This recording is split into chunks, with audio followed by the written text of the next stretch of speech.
All righty, the time is 6:30, and let the record indicate that this meeting has been duly posted and that we have a quorum present.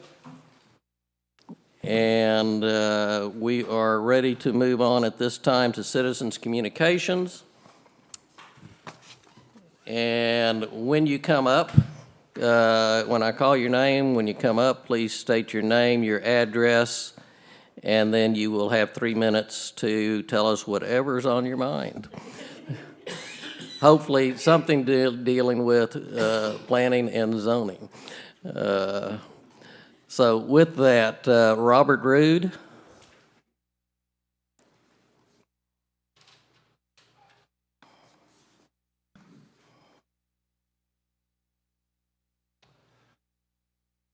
My name is Robert Rood. I reside at 286 White Oak Drive, Van Alstyne. And literally, my only comments tonight were to be on record as to the comments that you gentlemen made last meeting and some of your commitments. And I tell you the four that stick in my head was no access construction off 121, no work at all until 75 improvements are made. And number 3 was that you were going to get a relevant engineered drainage plan. Number 4 was a accurate account of how many multifamily units were included in that project. Well, essentially, I'm just repeating what you all said. And I made note of it so that I could follow this process and see to it that you guys are holding yourselves accountable. So that's what I had to say. Thank you very much. All right, thank you. Ryan Love.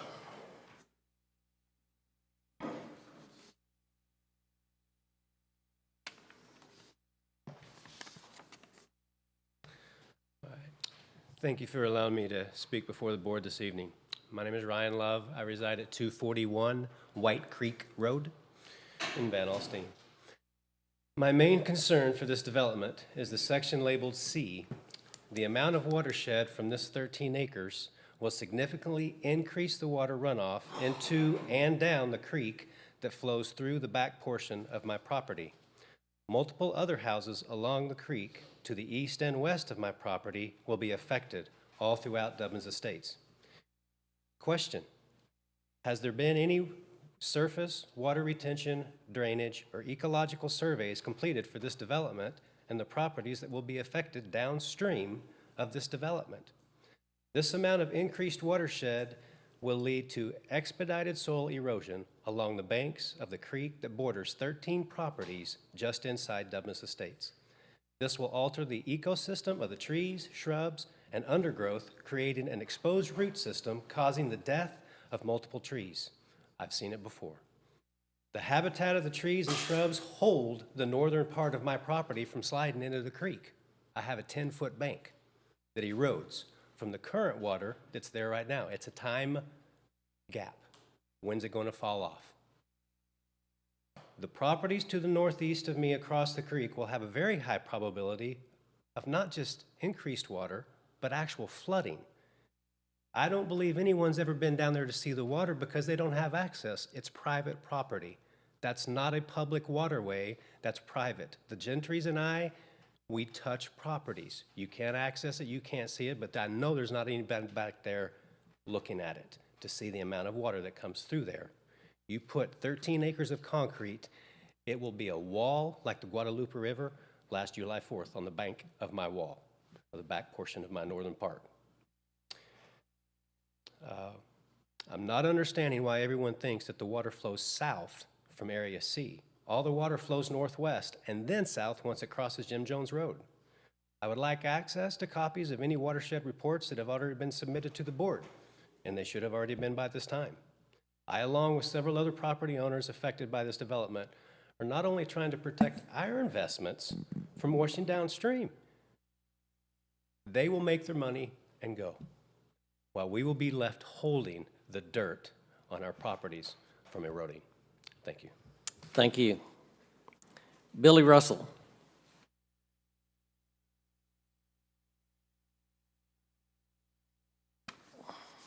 My name's Billy Russell. I'm at 374 White Oak Drive. In the new, my wife showed it to me. I want to say thank you to you guys. I saw that you guys are going to put a wall in, and I saw that in paperwork. I want to say thank you on that. I'm also here, I'm very, very concerned with that water. It more so affects their property than it does mine. I moved here in 2020. That creek, my dogs could hop in it and hop out like that. I wasn't worried about any of my kids falling in it. It was probably 2.5 feet deep. That was in August of 2020. Now it's probably 10 feet deep. I mean, it's kind of scary. If my kids walk up to it, I mean, even if my dogs walk up to it, I get a little nervous. And that's going between their properties right there. And that, I think, came from, you know, and I'm not a scientist or anything, but all just the growth, we're getting more water through that. And it's just something, it could be really bad. And I'm really concerned, and I'm gonna let her go with her property being flooded. We share, what, 5 acres, 4.5? And I would just hate to see it. We also have a bridge, a low water bridge that goes across that creek.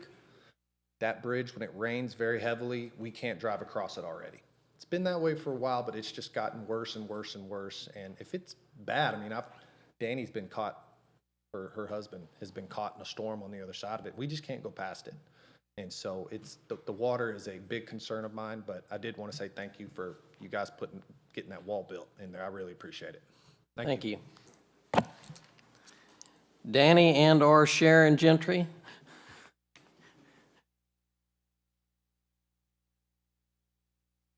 Thank you.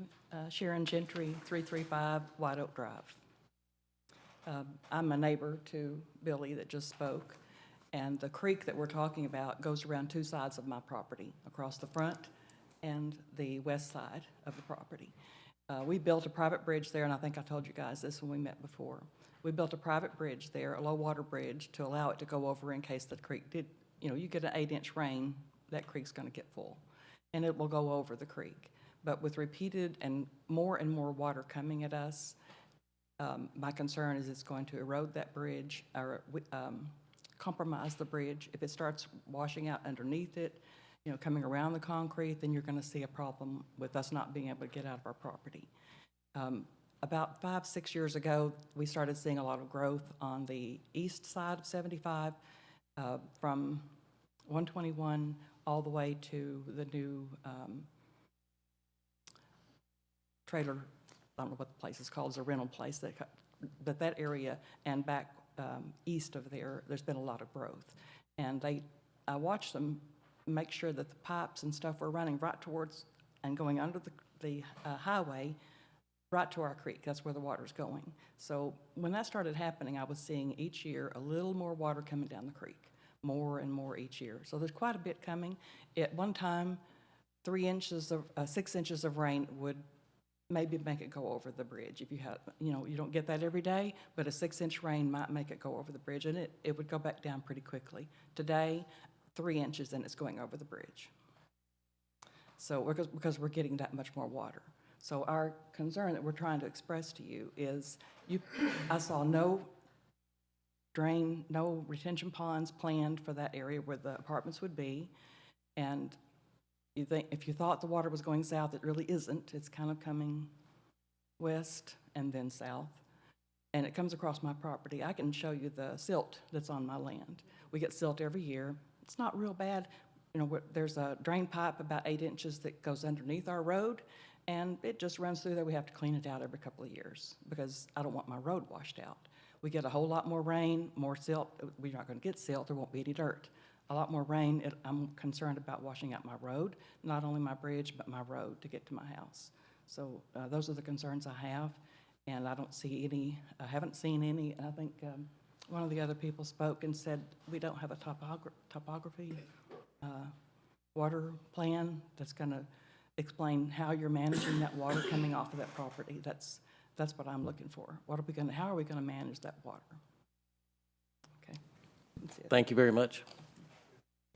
And Marcel Bell. Hi, gentlemen. My name is Marshall Bell. I live at 340 Thompson Drive. I'm here to speak on the same agenda item, and I missed the council meeting. So I have a request for either whoever's listening now and potentially at council too, that if there's anybody in the audience talking, it's really hard if you're watching online to understand what else has been said if they're not standing in front of the microphone. So either pass the mic to the audience member or whomever, because it was really hard to follow what happened at council because you couldn't hear, what everybody was saying in the audience if they weren't right here. And same thing with you guys, like speak into your microphones for the people at home. It's really helpful. Aside from that, we have been, or at least I have, heard multiple times over and over again from council and from city government and from city management that we want smart growth. This decision wouldn't be smart growth. In a lot of our opinions, the residents that came the first hearing and then at city council and then today, it's just not wise with what we know is coming in that corridor until we have a plan from TxDOT. And we've already talked about how that's only like maybe 3 to 5 years that we know what's going on. There's no pinky promises from TxDOT, from what I understand. We've had meetings, that's great, but there's no definitive plan for next year or 2 years from now. So with that being said, as much as we want to appease the developers that have these big contracts, if we can't put our infrastructure ahead of that, then this is simply a request. They can come back and request it again, correct? Then make them request it again and deny it this time. And somebody actually asked me, sorry, Kevin Susi couldn't be here, so he asked me if I would read a little something if I had time. So he said, time and time again, when apartments are mentioned, the city comes together and we unanimously shut the idea down. We don't want it. We want to know our neighbors not trying to jam 300 units in a small area. Look at our neighbors down south. He's not wrong. Flooded with apartments, crime in neighborhoods that don't know anyone. What else did he say? Sorry. We just don't want them. Literally anything else besides apartments or Section 8, don't want that either. P&Z folks, I'm sure you will agree. That's my time, thanks. So he's not wrong. We can look at Anna and see what a nightmare that corridor and that interchange with 75 is, where the Walmart is and where the truck stop is. That's a nightmare. We already know that that's going to happen if this development with apartments and 1,000 plus more cars go in without TxDOT helping. So I just ask that you keep that in mind and please vote no this time. Thank you. And that concludes the public comment portion of our meeting. And we will move on now to the consent agenda. Is there any item that any commissioner wishes to pull off for individual consideration? Me. Okay. Is there any other item that anybody wants to pull off for individual consideration? If not, I'll entertain a motion to approve consent agendas items B and C. I'll make a motion to approve consent agenda B and C. Oh. And is there a second? Second. All in favor signify by saying aye. Aye. Any opposed or abstain? Motion carries unanimously, and at this time, we will move to consent agenda item A. Mr. Chairman, a couple of things. In the last couple of weeks, I've been doing some research in other cities and how they post their minutes, and I'm noticing that in this agenda item, we have 5 different minutes that have to be approved, going back to April, and 3 of them from April, and I would suggest that that's too long to be approving minutes in between periods of time.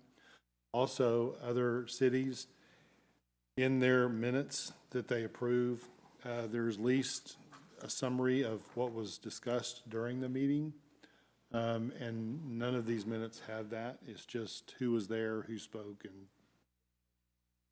so I would like to submit that we need a little more detail in our minutes and more in a timely manner. Okay, is there any other discussion on this item? Hearing none, I'll entertain a motion for approval of item A, 3A. I'll move that we approve item 3A. Is there a second? I'll second. There's a motion second on the floor. All in favor signify by saying aye. Aye. Aye. Any opposed or abstain? Opposed. Okay. Motion carries 4-1. And at this time, we will move on to the regular agenda items, which we only have one tonight, which is consider and make recommendation to City Council regarding the 69-acre tract to change it from C2 to a planned development with overlying designations of C2 and multifamily district. And this is located on 75 and 121. Alex? Thank you very much, Chairman. For the record, the public hearing was held on May 27th. At the time, consideration and action was postponed to this evening's meeting.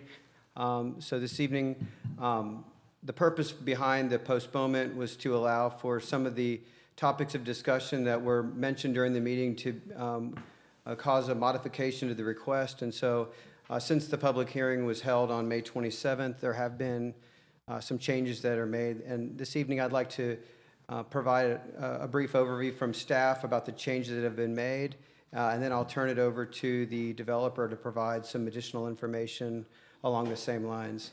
And included in your packet were red lines of the development standards that show in detail all the modifications that have been made since the May 27th meeting. But just generally speaking, this is proposed to be a rezone from commercial 2 to a planned development to allow for 3 sub-area districts. Sub-area A shown in green, which is approximately a 37.4 acre tract, allows for the development of big box uses. Sub-area B, shown in blue, is tailored for individual pad sites and multi-tenant buildings along the perimeter of FM 121 and US 75, as well as some internal to the site. And lastly, sub-area C is a multifamily tract at the far north end of the project.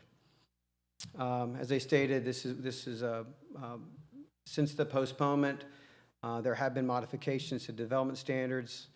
So very briefly speaking, in terms of land uses, development standards related to quick service restaurants have been slightly modified. There has been an additional allowance for one more drive-through restaurant along FM 121.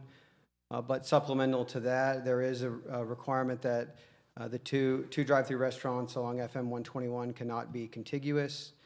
And furthermore, of the 3 permitted drive-through restaurants on 75, only 2 are permitted to be contiguous. In terms of modification to architectural requirements, trade dress was a source of discussion at the last meeting. The applicant has proposed to reduce the amount of trade dress, which is a primary color that's related to specific types of businesses and their identity, has been reduced from the previous request of 15% down to 10%. In addition to that, for sub-area B, where you have interior standalone buildings, the commission expressed concern that the public-facing elevations on those buildings needed to provide a similar architectural style and feel and materials of those elevations that faced roads and had public exposure. So there's been some modifications to require similar design features for the back of the house buildings interior to a site. In terms of landscaping, there's a section that's been included that requires tree preservation in between sub-areas B and C along that floodway. Very generally speaking, any trees over 8 caliper inches in size that are a good species would be required to be saved unless they somehow impeded drainage flow. There has been the inclusion of landscape screening along sub-area A, which is the big box area section, to require evergreen shrubs along the western property line. I'll skip outdoor sales and display momentarily. In terms of multifamily, there is, as a gentleman mentioned earlier, for the multifamily adjacent to the existing residential neighborhood, there is a requirement for an 8-foot screening wall with landscaping. Also, the multifamily maximum height has been reduced per our discussion at the last meeting down to 45 feet. And as last presented, there was an allowance for 28 dwelling units per acre on the multifamily track. Although there's not a substantive difference, the applicant has modified the request by capping the number of units at 300.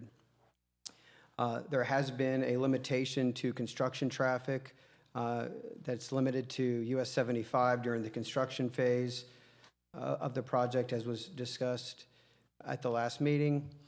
And then going back to outdoor sales and display, the request has been modified, generally speaking, as depicted on this slide. So for big box retail, for example, year-round, there could be a 27 square foot outdoor sales and storage display area. And for home improvement, that would be allowed to be 3,900 square foot areas. And then there are allowances for temporary seasonal sales for big boxes at one 10,000-foot area, and for home improvement, 2 3,900 square foot areas. I guess just in terms of the last bullet point here about big box elevations, just kind of a reminder, the plan development is structured in a way such that where the proposed concept plan has a site layout for a piece of land and as well as elevations associated, like the two areas outlined in red, lots 5 and 6. Then in the future, at the time of development, the site plan and elevations would come back to staff for approval. At the time we put the package out, we did not have building elevations for the big box and fuel areas that are denoted with the star, but we have received elevations prior to the meeting, and hard copies have been handed out to the commission prior to the meeting. I also have a separate slide deck to show those if we would like to do that now or later. Okay. So essentially, that's a synopsis of the modifications. Glad to answer any questions, provide any additional context or detail the commission might need. Otherwise, I would be apt to turn it over to the applicant. Let's turn it over to the applicant right now. Different speaker tonight. Hello, my name is Jackie Wolpert. I'm with United Commercial Development, and we are the developers for the property. Good to see everyone. Thanks for having us again. So we do continue to request multifamily zoning. The floodplain and the creek is a natural separation between the different sub-areas, and that really limits the connectivity that we have and it limits the connectivity and preventing the track from functioning really as a integrated shopping center that you typically see. Also, I just wanted to note that multifamily is really not the driver of this development. It supports the retail, and it also creates a walkable, mixed-use environment that I think everyone is hoping to see. The residential element really just provides additional density and activity and amenities that create that vibrant destination where people can live, shop, dine, and just gather together as a community. So we worked in concert with staff to accommodate, we think, many of the comments that were voiced in the last P&Z meeting. So I'm just going to go through them. A lot of it is what Alex had just explained, but I'll just go through it quickly. So on the multifamily sub-area C, the maximum height will be 45 feet we capped the number of units at 300. There was also in the previous request a higher density amount, and we just eliminated that altogether and just said we won't do more than 300 units. We also added a requirement for an 8-foot masonry wall plus trees along the western property boundary between the multifamily and the current residents that live in the White Oak subdivision. We revised language to further require a secure fence around the multifamily, and we are willing to restrict vehicle access from the multifamily to Van Alstyne Parkway until the 75-121 interchange is done, but it's my understanding that there might be some legal things that have to be worked out in order for that to be written in the PD, but we are more than happy to accommodate that. As far as sub-area A, we added additional screening requirements along the western property line. We revised the outdoor display storage area to just make sure that our anchor tenants are successful. They have merchandise plans, and they, have sales forecasts that assume those merchandise plans. So we just want to make sure that they are able to meet those expectations. And then we added language that says that construction access off of 75 is the only location that those construction trucks can go for buildings within sub-area A. Some miscellaneous items. We revised the QSR regulation that there won't be more than 2 contiguous QSRs on US 75, and that would be 2 of the 3 that we would be allowed. And then there will be no more than 2 total QSRs on Van Alstyne Parkway, and those cannot be contiguous. We revised the language. Can I interrupt for just a second? Would you not use acronyms for me, please? So everybody understands. QSR is quick service restaurant. Okay, Yes, thank you. sorry. I knew that. No problem, you're right. Yeah, quick service restaurant. We revised the language to clarify 4-sided architecture. We also added tree preservation requirement saying that established trees within 50 feet of the center line of the creek will have to remain. We added language requiring self-help rights for maintenance. And then with regards to drainage, we do have our civil engineer Spires here to further explain if needed, but we are planning for 2 detention ponds that are designed to capture and slow stormwater runoff from the development. So this is designed to ensure that stormwater leaving the site is managed in accordance with the city design standards and no increase in stormwater flow rates for the surrounding properties. And we do have an exhibit showing this. It is a little technical, but we're happy to talk through it, and Kevin's happy to talk through it if needed. Anybody on? I think due to the concern of the drainage, I think it would be wise that we get the technical Okay. yeah. explanation. Because I have seen other Nope. projects in the city where it was, oh, it's all good, and it's not. So we'd like to hear the technical Sure, explanation. understood. Kevin Weir, Spires Engineering, 765 Custer Road, Plano, Texas. What you have before you here is just, it's a basin map for the entire basin that flows through that creek that runs into the White Oak subdivision.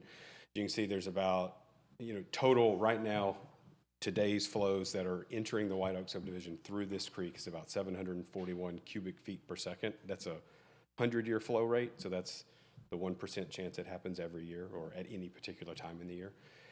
Of that 741 right now, approximately 470 is coming from east of 75. So about 65% of that water is coming from east of 75.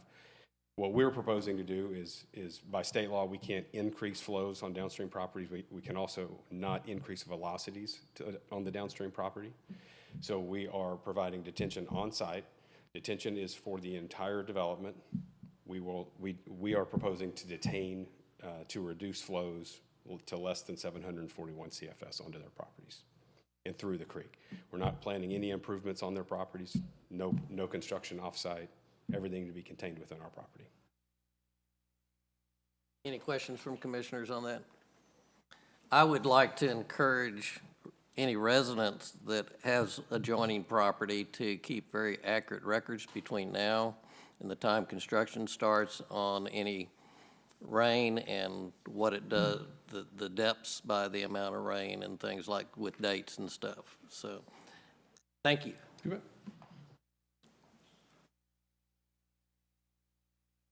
Yes. Hello. Were you finished? Oh, I was. Okay, thank you.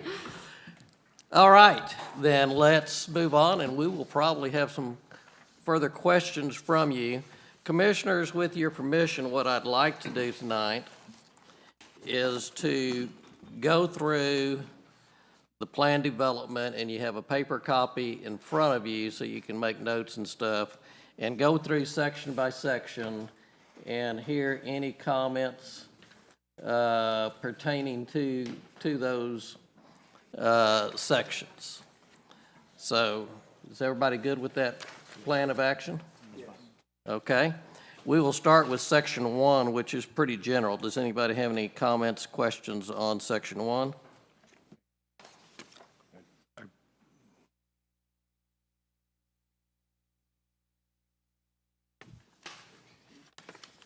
On the background information portion, Yes. kind of back up where she was talking about, they were talking about the temporary outside outdoor displays. Yes. In our packet, it says big box, 10,000 square foot area for 3 months at a time, with no maximum number of times per year.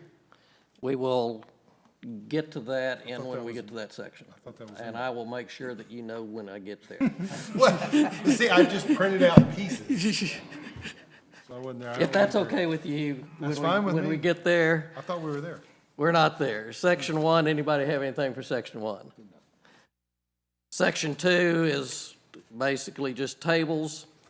Section 3 defines our 3 basic sub-areas, that big box, and then retail, and then multifamily. I don't think there's anything of their substance. Anybody have anything for any of that? Then we will get on to Section 4, which is the overall plan that is pretty generic and general. Does anybody have any comments, questions for Section 4? Okay, we are on Section 5, and I have one on Section 5. Does anybody else have one on Section 5? Hearing none, I'm going to address on Section 5, which is, I'm on page 2 of the plan, and I'm on, under Section 5B, Roman numeral 3, and it's got verbiage about rental area. And rental area is, it contradicts what is said there and on page 11, number 5. And so I'm proposing that we delete the equipment rental that is on Section 5. Is there any discussion on that? And it just says 5% of outside area on that, and if you go to page 11, it talks about it that it would be on a, and let me get to it, page 11, number 5, it says tool equipment rental storage is permitted within the building or adjacent to the building. If it's exterior, it shall be recessed into the building outline or hand landscaping or semi-transparent wall to help shield the tools and equipment. So I think that covers it, and we don't need the statement of 5%. Is everybody in agreement with that? Okay. Anybody have anything else for Section 5? Okay.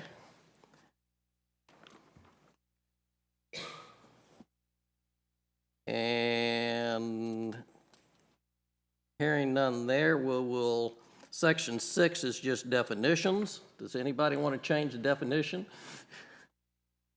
All right, we're getting into the meat now. Section 7, which I'm on the bottom of page 4. And let's take this area by area. And the first one would be commercial, which is A. And if I need to slow down for anybody, let me know. And it's talking about the setbacks. Does anybody have any questions or comments there?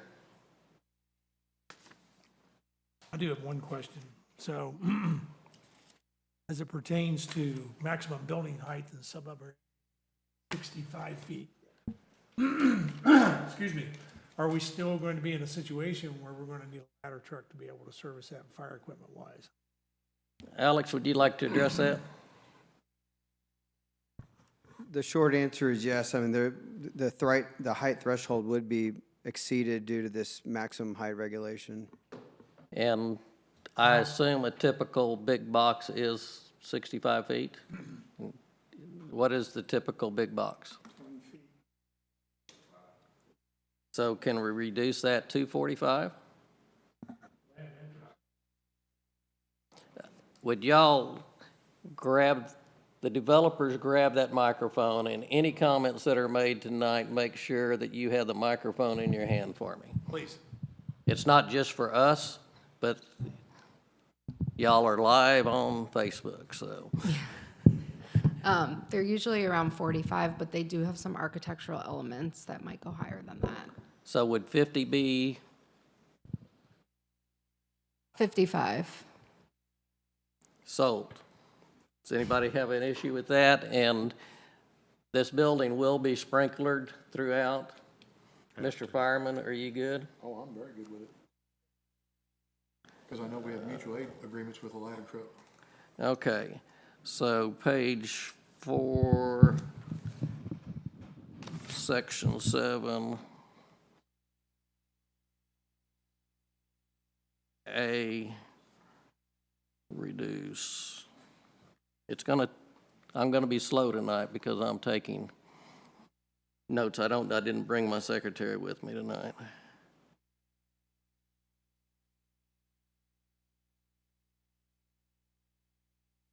Good question. Anybody else on section A have anything?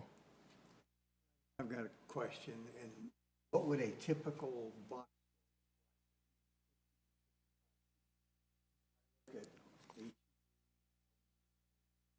Neighborhood of 20.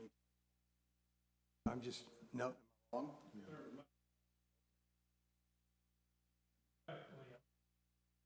Let's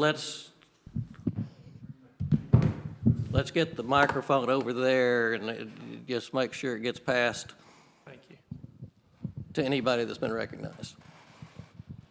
When you have home improvement stores, some of them have gabled entrance elements. Those are the architectural elements we're talking about. And that's what goes to 55.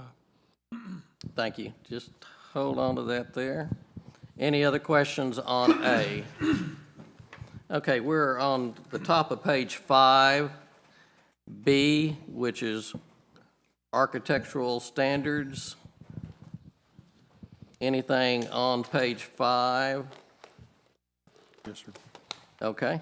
If you look at B, item number 2, it says, all building facades shall include no less than 3 of the elements listed below.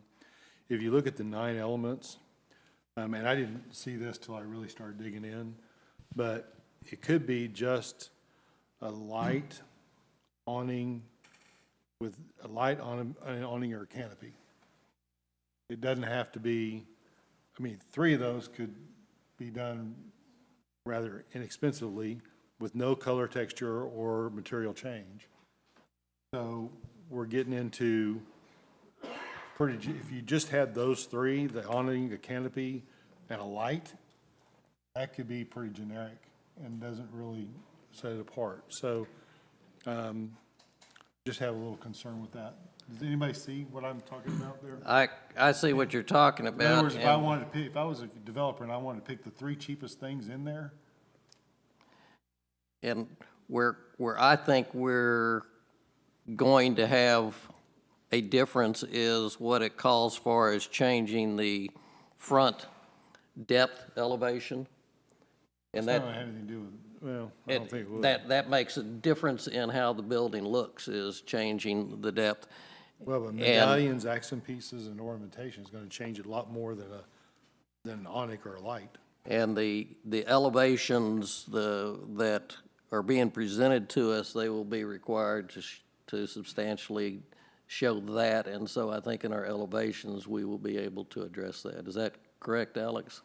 Yes, That doesn't for come before. one of the But that doesn't come before us. potential big boxes, and then the other would be subject to Elevations these. will. Staff approval. All elevations are approved by this commission, correct? They are, but in different phases. For example, Yes. if there were elevations for the one big box that were to Correct. be included in this PD, this would constitute approval, and then in the future, a future big box elevation would come back separately. So the masonry standard, the depth of the building having to change every 100 feet. Other commissioners, y'all have a issue with the way it's written, or do we need to change something? Okay. I have materials and color, which is Roman numeral number 4. Number 1, it has down that the main facades, and we're talking about the big boxes only right now, minimum 60%. The elevations that we've been provided are basically 100% masonry on front. And I would like to propose changing the 60% to 100% and the balance of the exterior 40% masonry, which if they do what's in our elevations, we won't have any problem with that. There's probably concern about the second building that's going to be built, but I don't want anything different than on the second building than we have on the first building. Would y'all like to respond to that? Yeah, I mean, I think there's probably going to be an issue on the second building with that. So maybe it's not right for Van Alstyne. I know that's, and, or maybe meet in the middle and say 80%? 80% and 60%? Is everybody good with the 80-60? Okay. And then, anything else on page 5? Did you get a response? So you said 80%? Yes. Okay.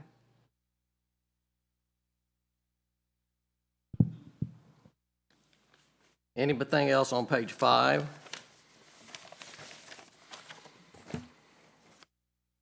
Page 6.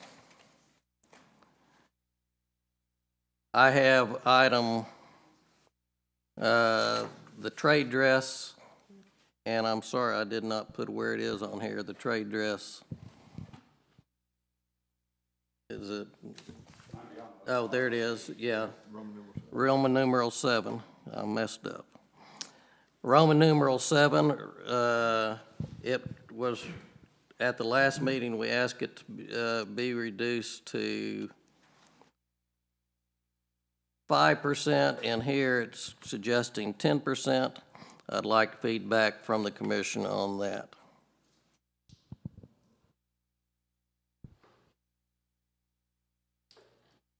I think 10% is way too much on the front of a big box. And once again, what we've been showing is much less than 10%. And I will say there is a big box in Salina that is likely to be one of these tenants that is at 0% trade dress, which trade dress we're talking about their corporate color. I just want to make sure everybody understands what we're talking about. Any commissioner input in on that? So on the elevation that we're given, Yes. where the signage is between the two entrances, is the signage going to be the trade dress color, or is that whole panel going to be the trade dress? The panel. So that whole panel would be the trade dress color. If that's what they provided, yeah. We're okay putting whatever percentage in this document that the anchor tenant is okay providing. Well, okay, but my question is, going back to the 5%, or, which we had requested, and my statement was, you're gonna have a sign, but you're asking for 10% plus a sign. So. The sign is included in the percentage. I get that. Okay. But, I guess what I was saying was they were wanting more. We originally came back at 5%. Okay, now it's 10%. No, it was originally 15. 15%. No, okay, it was originally 15. Yeah. We asked for 5. You're coming back at 10. Because that's what the anchor tenant said that they were willing to agree to. Now, again, we will put whatever percentage they're comfortable with agreeing to. So is everybody, is 5%? Depends on if that big rectangle's pink. Not a player in that. Or bright freaking orange. I just think that any of the trade dress, whatever percentage needs to include all of the signage, That's my point. Yep. all 100% of the signage. Placard, the letters, everything. That's my point. And that includes in the 5%? Yes. You're saying what's 10%. included in the 5%? I'm saying that. All signage and The placard that holds striping the and- letters, the signage, the placard, anything.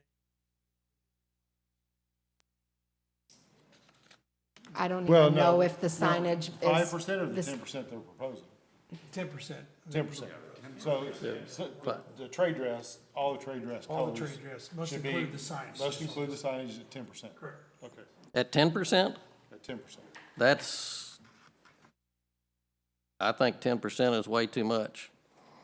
If it's 5%, including signage. Yeah. I don't even know that their signage is gonna fit within the 5%. Well, there is a big box in Salina that I'll keep referring to that has 0 trade dress.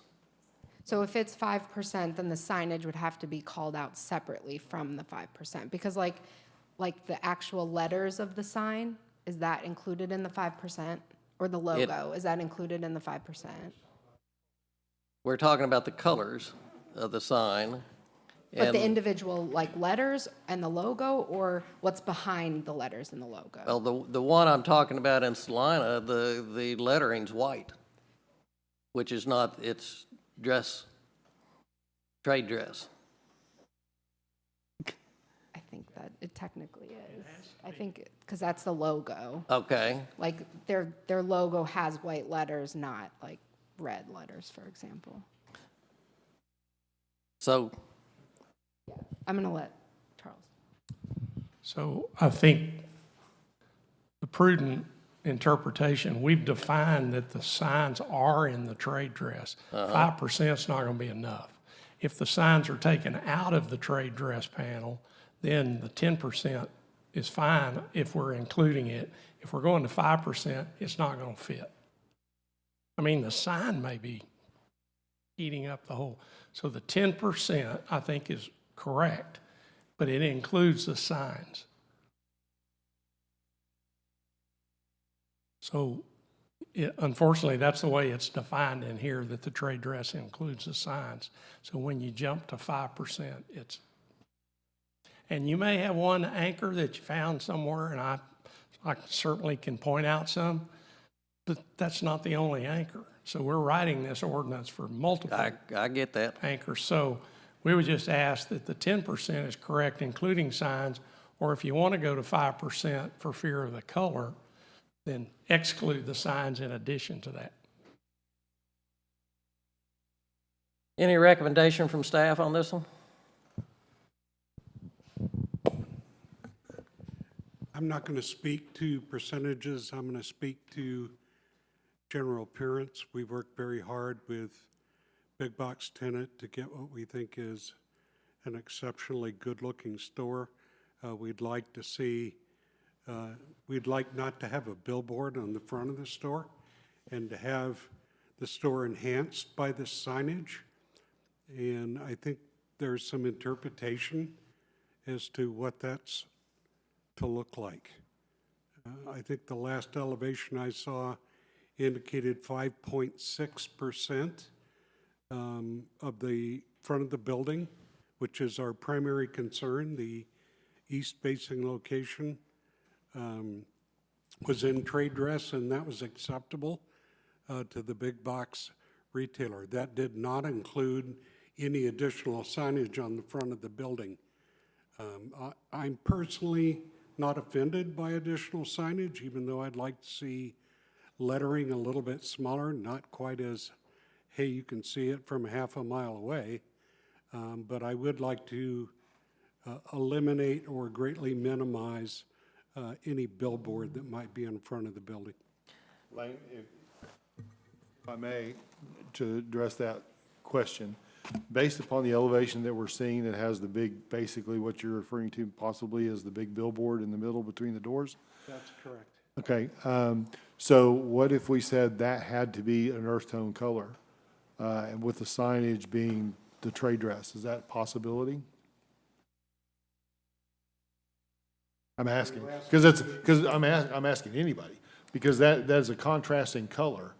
And if we, and I don't know, like I said earlier, I don't Alec- want that big monstrosity between the two doors to be, pink or purple or, Excuse me, don't we already have color requirements on our sign ordinance Not- right now? The PD overrides that. Yeah, and PD overrides it, plus they're talking about. Alex, while we're having this discussion, would you go ahead and pull up the elevations on the screen, please?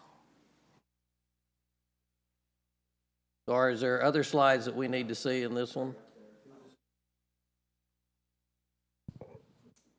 So, I'm trying to figure out, I would love for the signage on this to look like what is in Salina, which might be on this one, but not the other one. If they had the same, on this, if they had the same size lettering that they have on this big middle, that right there, if they had that same size lettering without the background of it, which is basically what Salina has, Salina would have where it says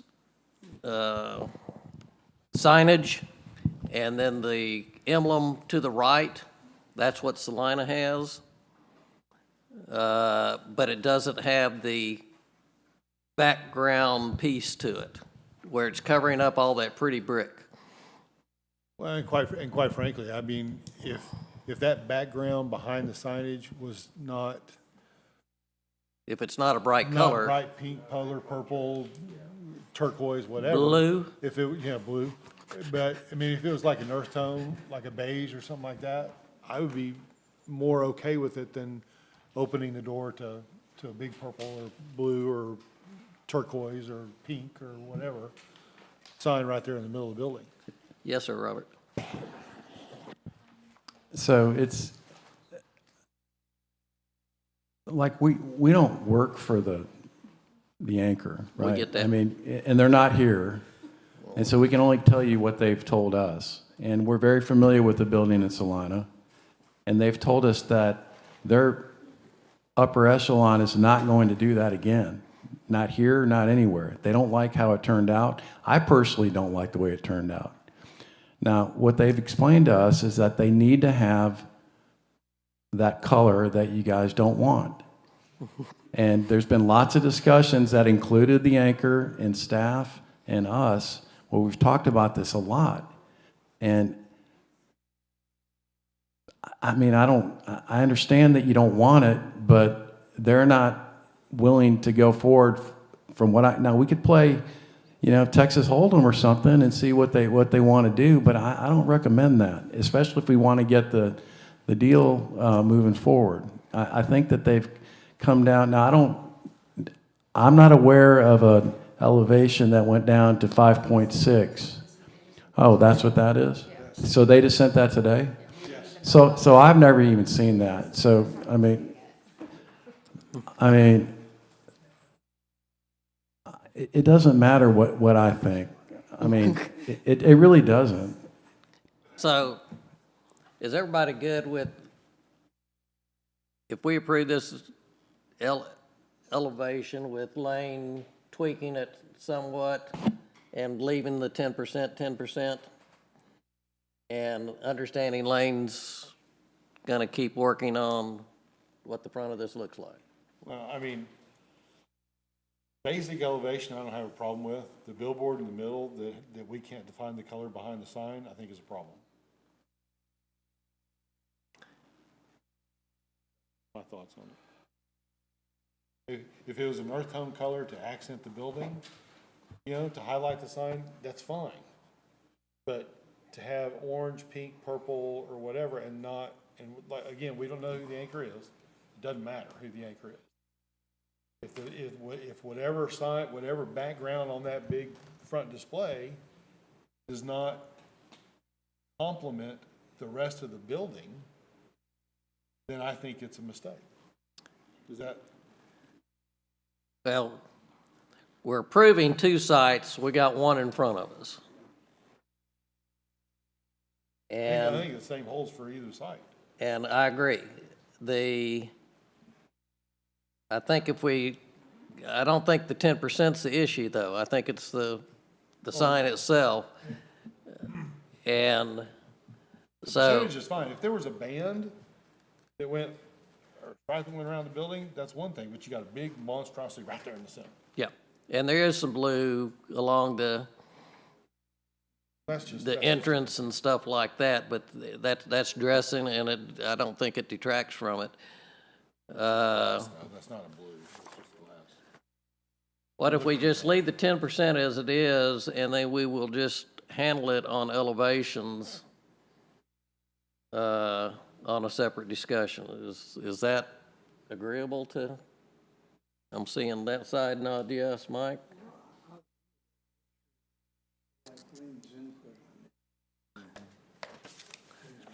Lane has worked extremely hard to get this to the point it's at right now.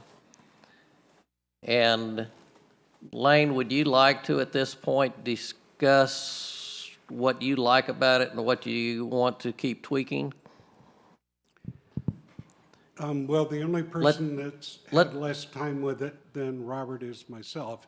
This came very late in the game today, so I need a little bit more time. But by way of background on trade dress, which to me is the billboard in the middle of the building, that started at 15%, which is pretty typical for that particular retailer. If you go look at other advanced stores that they build, that's pretty normal. We pushed back immediately. I did with Robert and his crew. We were able to get that retailer to come down to 8.9%. And being ornery, we said, no, that's not going to work. P&Z last session said 5%. I went back to the retailer, spoke to them directly, said 5%'s our number. If we can get it there, I think we can get you the approval you need to start working with a few other modifications that needed to be made to the building. They came back today at 5.6%. I have not done any of the math to see if it's 5.6%, but I have no reason not to believe them. They've been very, very honest. This particular retailer has been very accommodating to our desire to put a premier store in that particular location, and with the product that we see here, it's a far cry from anything you're going to find in North Texas for that retailer. So they've been very good. So if we give you permission to finish the discussions on the elevation with the understanding that the background of that sign is not going to be a bright color, think that's doable? I would like permission to continue negotiations without the limitation of color. I'd like to be able to continue to talk with them. I'm not a fan of the bright color as a background. I also understand the importance of trade dress to a retailer. I've been told, I haven't verified it, that they don't do trade dress because somebody likes it. They do it because they measure business metrics, and that trade dress can result in more identifiable product or who they are, and that can result in greater sales, and they live by that. You know, they're in the business of selling products, so they'd like to maintain their trade dress. Okay, at the conclusion of all of this, we will determine whether, for the final elevation, whether it comes back for us or if we just let Lane finish the negotiation, understanding it's significantly like this right here, and there's gonna be some tweaks to it. So we'll have that discussion after we get through the rest of all of this, if that's okay. Okay? All right. So we are leaving 10%. And is there anything else on page 6?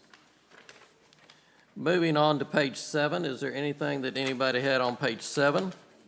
And I haven't forgotten your, Well, that's not anywhere in here, though. That's huh, what was your point that, your point was on? Was on the, no, this goes back to background. This goes back to the temporary permanent outdoor box displays. Okay, I've got that still coming, I promise. All right, 'cause it's, Okay. Anything on page 7? nope, Anything on page 8? yep. Okay. We're still talking big box. On page 8, okay, on item E, Yes. we are still fairly rural community that has mostly pickups. Try getting a pickup in an 18-foot parking place. Ain't gonna happen. My 20-foot truck doesn't even fit in my 20-foot garage. So I wonder if we could make that a bigger number and reduce the total number of parking places. Because you, put it this way, anytime, and I've had a mega cab before, and now I don't. And still, I cannot pull in a parking place. I have to pull it back up and then pull in to get into any shopping center parking lot. And you reduce that 20 to an 18, it's gonna be even tougher. Because there's not enough room in the aisle to maneuver that truck.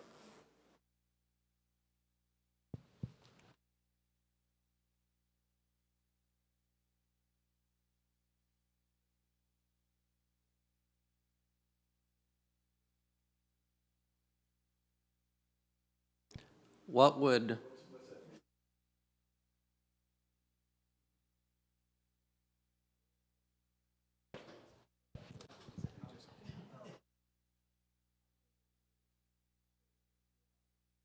I think we followed city code. So what is city code for parking dimensions? if you followed city code, it shouldn't be in here, because if it's not in here, it's assumed that it's city code. It's written in at 1 to 3, 1 space per every 300 square feet. Sorry, I meant for the That, dimensions. the dimensions of Oh, for 9 each by- parking place. 20 by 9, unless there's a opportunity to have the vehicle overhang a curb into a landscaped area. So I know we did have 18 plus a 2-foot overhang where it is adjacent to landscaping. I think What- yeah, we were assuming that. Head in What- adjacent to 5-foot wide grade, maybe reduced in depth, okay. Yeah, to 18, yeah, because you have the extra 2-foot Because you have the overhang. overhang Yeah, on the landscape. yeah, So the rest of them would be 20? the rest of them 20. Okay, all right, Yeah. fair enough. Okay? I want to make sure that that's stipulated, that everything else is 20 other than that. Is that correct? Yeah. Anything else on page 8? Moving right along, by the time we get to page 50, we should be okay. No, there's not that many pages. Okay, I'm on page 9. Anybody have anything on page 9? Item 7? Item Roman numeral 7? Roman numeral 7. same concern I had with the other one. Pick three and they're all cheap and it's gonna look bad. Put a bench, a bicycle rack, and artificial turf, what's that gonna look like?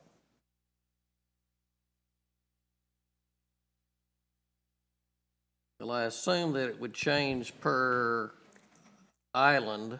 Well, it just says, had to have three of the following. AstroTurf, a bike rack, and a bench. Not gonna look very good. Stage structure, sculpture, iconic counter fountain, that's gonna look a lot better than AstroTurf. Well, we're talking, some of these are the little islands that are impossible to mow, and you don't want grass. Well, that's because fine, but we don't want it to look cheap. And there's cheap-looking turf, artificial turf, and cheap-looking and good-looking. Okay, yes. So the language reads that we have to provide green space, which is landscaping, grass and trees, hardscape, which is pedestrian sidewalks and plazas, and lighting as shown on Exhibit D landscape plan, which is on the screen, also including 3 more of those things. So the landscape plan on the screen is So the big deals. generally, The big deals are in the verbiage before the 6 things. plus those 3, Plus 3 of those 3 of those things. 6, yeah. Still stand behind my. Go write it, but I'm just. Any other commissioner have any concerns with that, or leave it as is? Mike? For 2. Move on? Okay. Anything else on page 9? Okay, I'm on page 10. Anybody have anything on page 10? I have one, but anybody else? I have on page 10, item L, Roman numeral 1, number 1. Everybody follow that? Okay. It says that all the way around the building, that there can be 15 feet out from the building can be storage. And one of the things I don't like about this document is it didn't separate storage from display area. There's no differential. So storage is display or storage. This says just from the front facade. 5 feet wide. Front facade. From the front facade, okay. Which if this was a home improvement, what I envision is 3 rows of mowers. I would like to reduce the 15 down to 10 and to put in also that none of it can be within 15 feet of the entrance. Feedback. Good with that.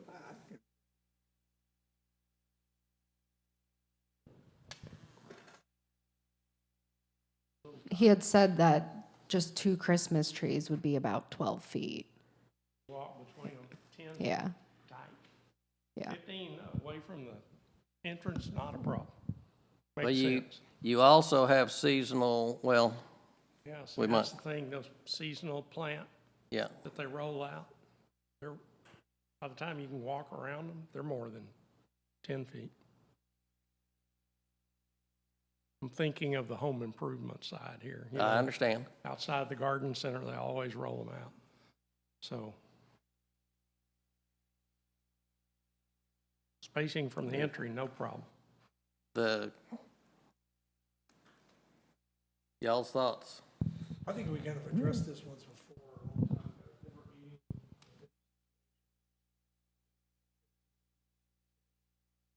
Typical.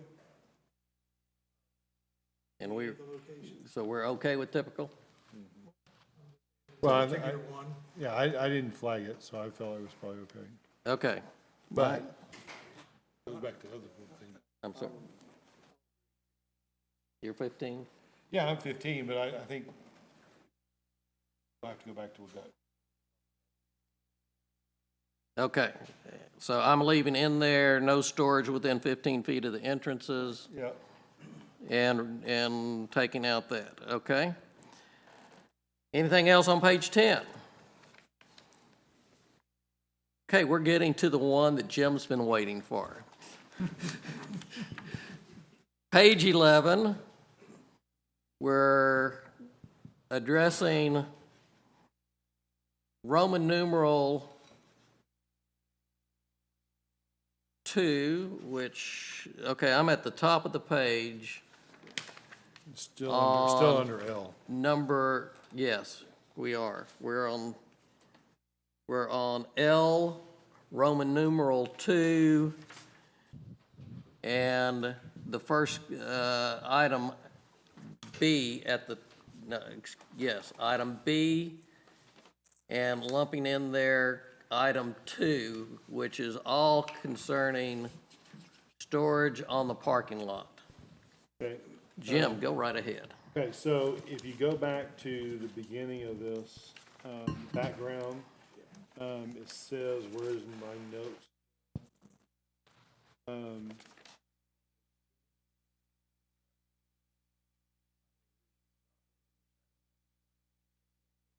Well, where is it? It says, it says, big box, 10,000 square foot area for 3 months at a time, which is consistent with the language on page 11.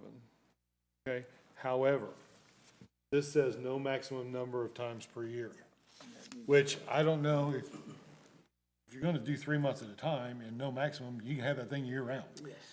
Well, and it does define it, It doesn't say that. it does on page 11, I believe. Page 11, it says temporary, but it doesn't limit it. It says 3 months at a time. But in the beginning document, it says no limits on time, which means they could have seasonal displays 4 seasons a year. Okay. Well, I have a bigger issue than that and the whole thing. All the different storage areas that they're saying that they would like on the parking lot, I added up and came up with the number, let me look, of 10,000 square feet of the front parking lot, or of parking, it wouldn't all be in front. 10,000 square feet that's supposed to be parking places would be storage of some sort at some time. Now, we have a document in our thing defining where all that storage would be, but I agree that seasonal needs to have a limitation to it. I think that it needs to be less. And my proposal is the following. Which, once again, I'll go back to the big box in Salina. I understand that some people don't like the big box in Salina. There are some elements of it that I liked a whole lot. And one of them was they had nothing stored in their front parking lot. Now, maybe that was just because it was a new store. But they did have, next to their garden center, they had a column away from the building, a brick column that was gated, and it could be driven through for bulk items, okay? And I think that could help considerably on what gets put in, and I know that wouldn't be the whole solution for home improvement, but it would be a start. Can I piggyback on that? Sure, as long as you're not too heavy. So, I agree with that. One of the things that drives me nuts is if you go to some areas that have big box home improvement centers and they have, half the parking lots Christmas trees around Christmas time, and then you got pallets upon pallets upon pallets upon pallets of mulch in the spring. So that takes the whole freaking parking lot. So the drive-through aspect, I think, could work in the seasonal capacity to be able to drive through for Christmas and/or mulch or whatever. But I don't think, I agree with Dr. Spies that, you know, taking up half your parking lot and allowing it 4 times a year is, All right. Could I respond just to give you another perspective, respect everybody's perspective? The trend that's happening right now in big box retail and seasonal sales is they've learned from the many years that they frustrated us all by putting all that up against the building. They now have learned the lesson that it should be out of way so that you don't jam the front fire lane. Picking up your plants in pallets, picking up your mulch, picking up your fertilizer.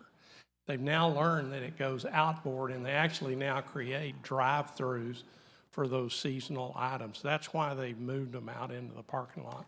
Yep. I recognize it could be frustrating, but it's actually a lot safer, and we're in the design business for protecting people. So But you having ju- that not in the front but you just sidewalk. said it, drive-through. Not in that's the parking lot. exactly what Not, they- not in the parking lot. It's in the parking lot, though. They've moved it away from that high pedestrian area now and moved it out away. They think it's safer. I actually think it's safer. But the seasonality of it and the number of times per year, I can't answer that. But I mean, there can only be 4. And so if you You have reduce, it year-round. yeah, so if you reduce it to 3, what you could say is no particular category can last longer than 3 months. That way you can't do it continuously. Well, I respectfully, after spending a day driving the Metroplex and looking at various big boxes, I saw some that I was semi-impressed with and some that I thought looked like crap. And because their parking lot was cluttered with mulch and sod and all of that, and it just looked absolutely terrible. And unless there is a way for a nice-looking screenage to it, and also, speaking of safety,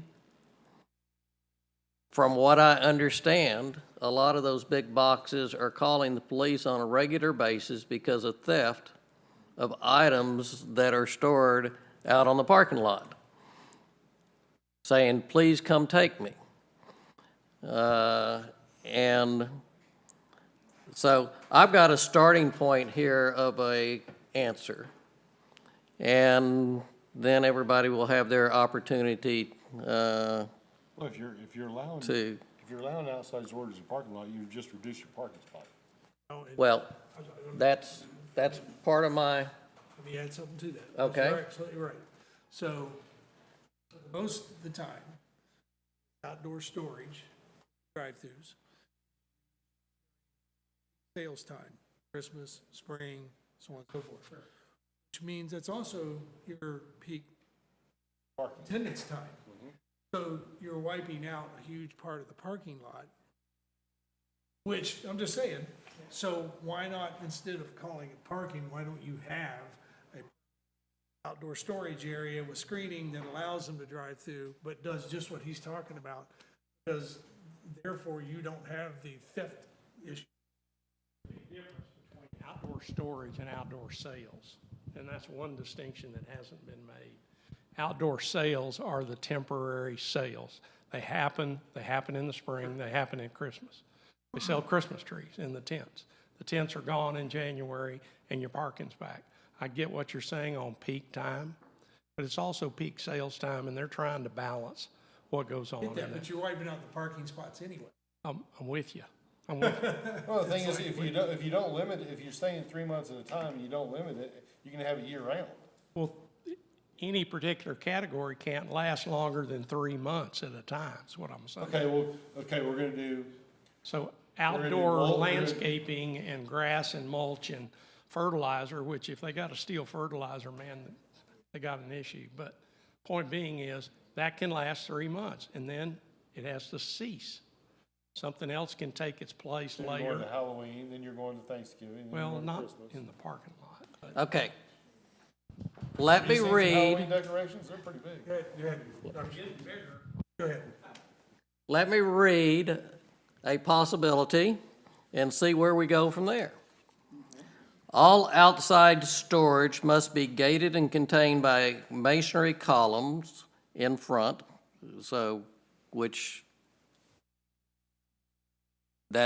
would be like on the side of the garden center.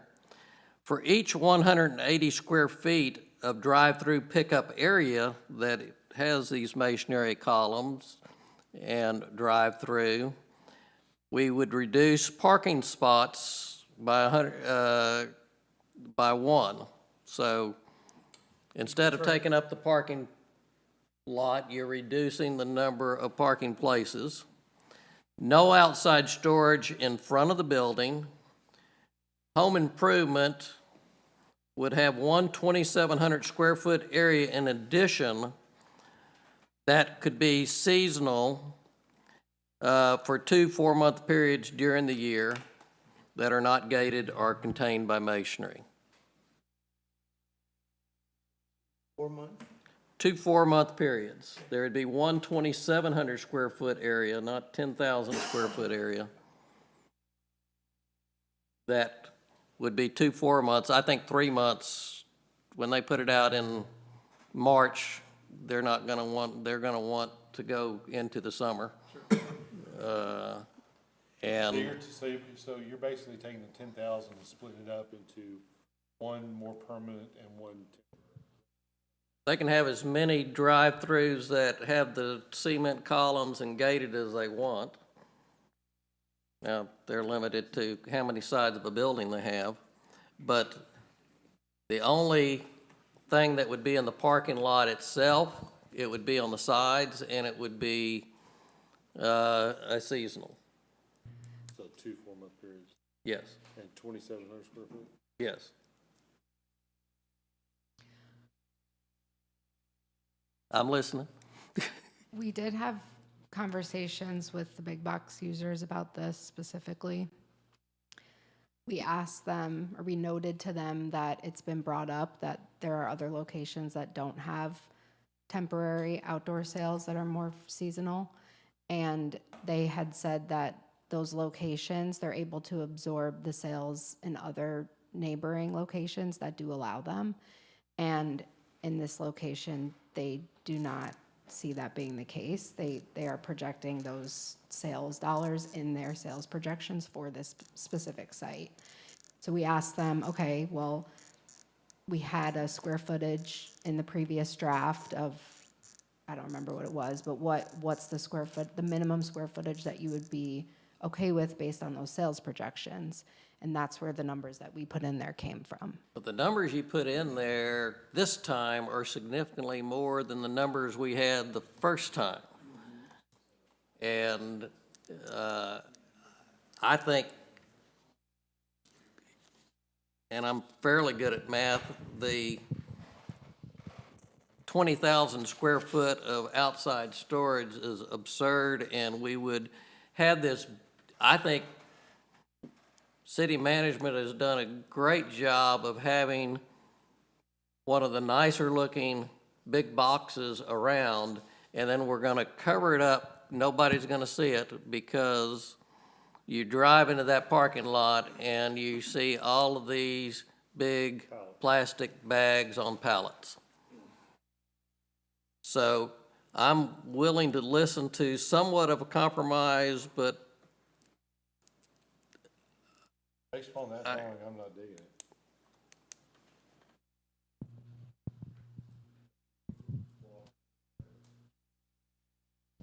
and the big blob of green that big blob of green is, if I remember correct, somewhere around 5,400 square feet. So if you want to get a perspective of what we're talking about, that's 5,400 square feet. The- Am I- So that's the home improvement. So we're not, that's not the first box we're talking about. I understand. So in my conversations with that group,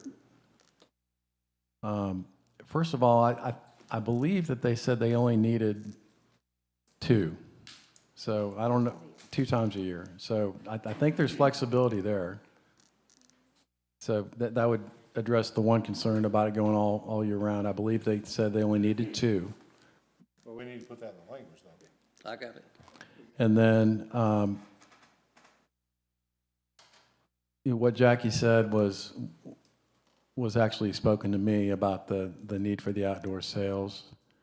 And I mean, I can't like argue with them, you know. I mean, they just like tell us what it is, and we tell them, you know, the comments that we're getting from the city, and we kind of go back and forth. But I mean, whatever is being suggested here today, I mean, I have no idea if it's going to work, you know. How did you come up with that 5,400 number?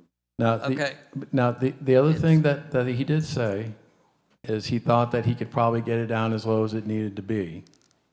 So, you know, 10,000 square feet, I'm not sure that's sacrosanct. I believe that there is some room there. But, I mean, as far as the conversations about the parking and, you know, I mean, look, they kind of know what they're doing, you know. I mean, so we just try to do the best we can to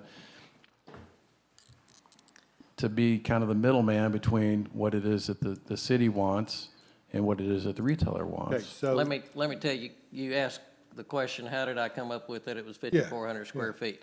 It is, each of those rows are about 15 parking places. Okay, that's fine. And so for both sides of it, it's 30 parking places. Yeah. Okay, I got it. So I've done. my question to you is, what if we got the big box to think outside the box? Okay, now. It's too big to think outside of. Hear me out, though. To kind of go back to what he said, I understand the seasonal increase. Christmas, let's just Christmas and mulch. Okay, if that's what we're talking about. Okay. Yes. So Christmas and mulch. So if you have outdoor sales, to have a separate drive-through location like Dr. Spees was saying, and then you increase this 2 times a year, but you still had the year-round that would have outside sales that you could drive through or whatever, that was secured and behind brick masonry, whatever, and becomes part of the building and not coming out of the parking lot. Does that make sense? Yes, no? I mean, I just have to see it like in a picture, you know. I mean, it's hard to understand. I mean, I know that there's like not a lot of room because then you've got the next, you know, big box that's going to be to the north of there. You got the fire lane. You've got there is some storage on the side there that's there, but that's not like out in the parking lot. It's on the side of the store. So I mean, it's just. And everything here is on the side of the store except for the big green box. Correct. Well, but you have the permanent red. Yeah, the permanent red is not what we're talking about here, though. That's a separate issue. Yeah, and we haven't even gotten into the details with this guy. Yep. I mean, right now they're doing a sales forecast that's supposed to be back to us by the end of June. It looks good, but I mean, we're not exchanging paper, nothing. We're not having any kinds of discussions about the way the building's going to look.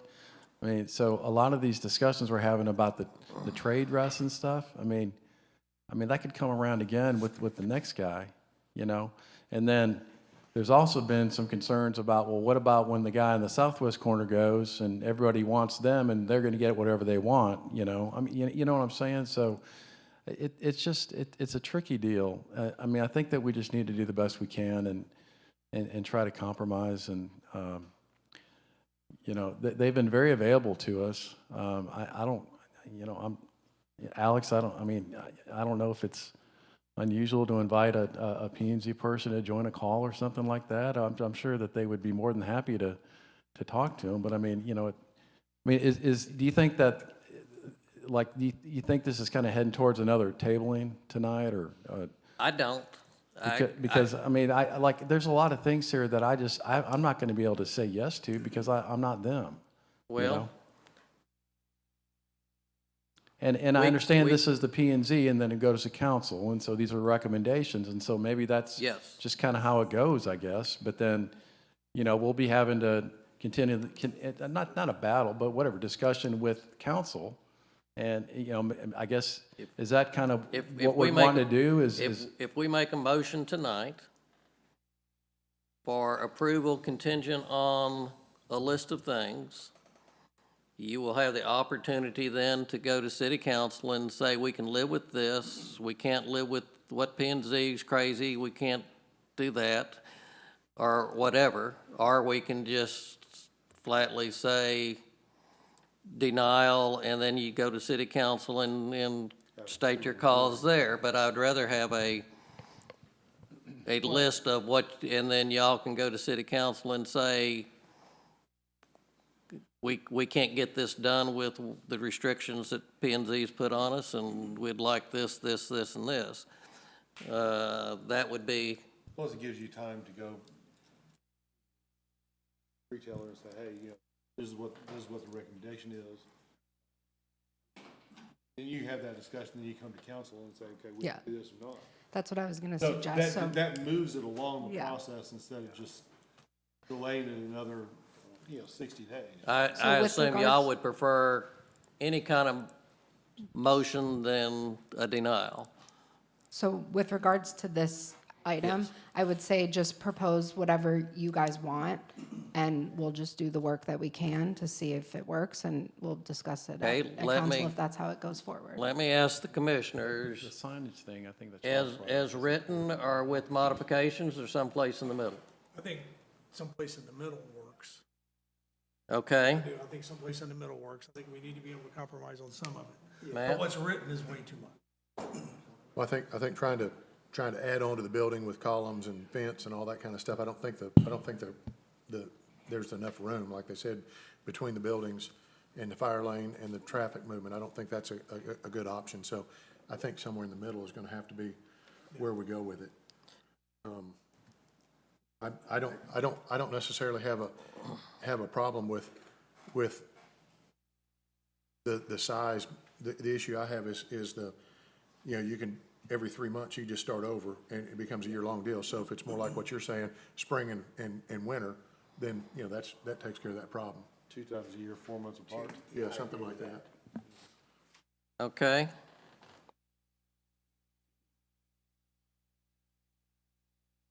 If I added a spot and another 2,700 square foot spot, I assume you would want that as permanent space and not seasonal storage. That would give you more flexibility. So, let me tell you what I have now. Okay. Going once, going twice. Okay. All outside storage must be gated and contained in masonry columns. For each 180 square feet of drive-through pickup, parking spot can be reduced by 1. No outside storage in front of the building. I still have that.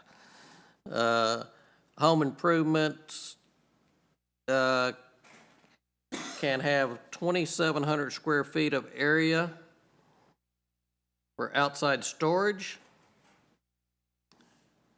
and may have 1 additional 2,700 square foot seasonal storage for up to 2 periods a year for 4 months at a time. So you're talking about 2 periods a year, you're over about close to 6,000. What I've added is a second 2,700 square foot area. So you got 5,400 square feet on the home improvement store only. You got 5,400 square feet that are not gated and are not without the brick columns. For the other big box, you would still have it gated and have the seasonals, 1 seasonal storage 2 times a month. Times a year. 2 times a year, yeah. not monthly. What were you saying about the store, the sales in front of the store? So none of that? Now, what's against the building's already been decided, Right, okay? So yeah. this would be areas, and if we don't want to limit it, and by the front of the building, I'm talking about in front of from one end of the building to the other. You got parking in front that's on the side that I'm not included, I'm talking about it directly in front of the building itself. So if you're gonna, that should be reserved for people going into the store anyway. So you're talking about eliminating that green strip Yes, in front of the garden center there? yes. You could leave that one that's that's down underneath that one. You could leave the ones on top, I think that- inside.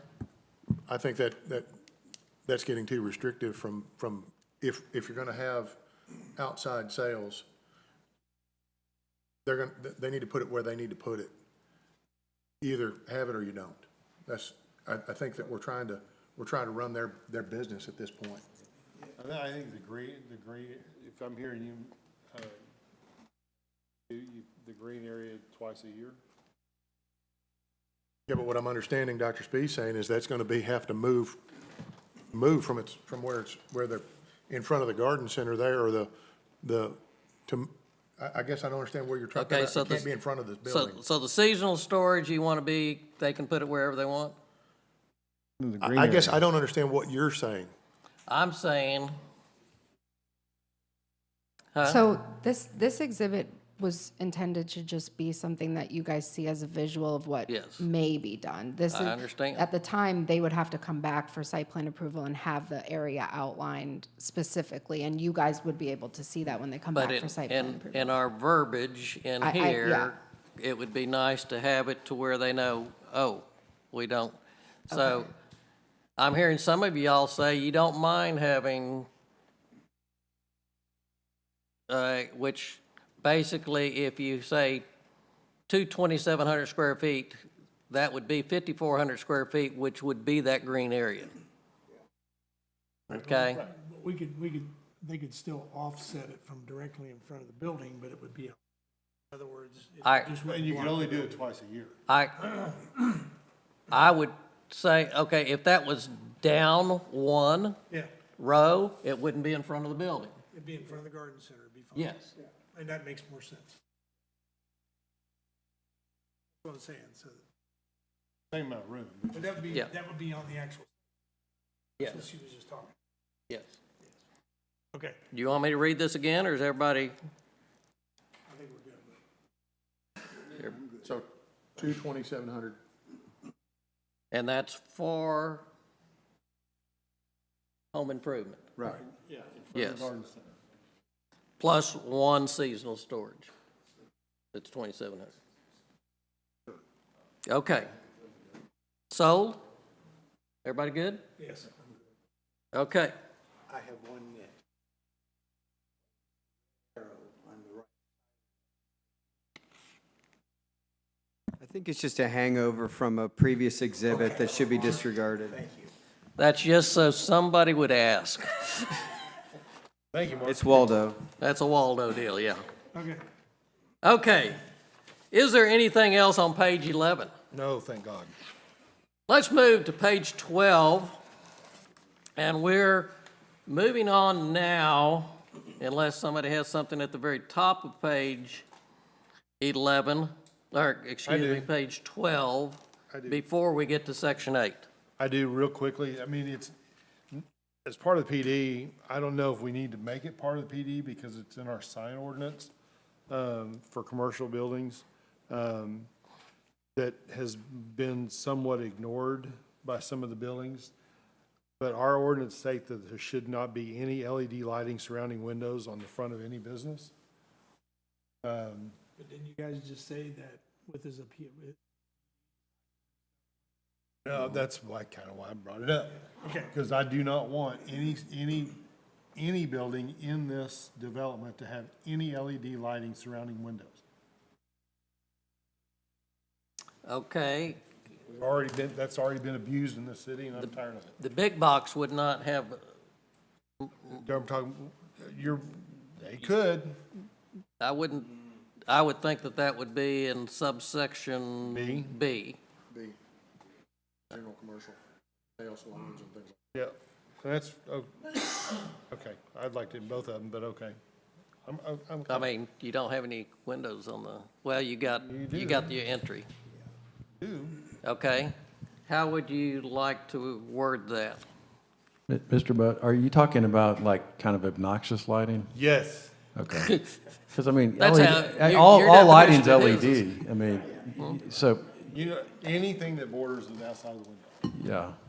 I think I know what you mean, but I'm not sure that we're saying it right. I'm sorry, is there one we could drive by in the city, just so we know what's bothering you?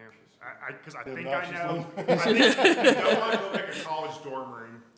Most lights are LED, and that's a No, better I mean, product. well, there's some businesses on east side of 75 Yeah, that are lit at night that way, we're gonna take a look on the and, website. and downtown. Are you There's- talking about neon rope lighting? Yes. Okay. No, well, they're LED, but yeah. Okay, rope lighting. That's rope lighting. Like most vape shops, You got, who has the microphone? Okay. vape shops.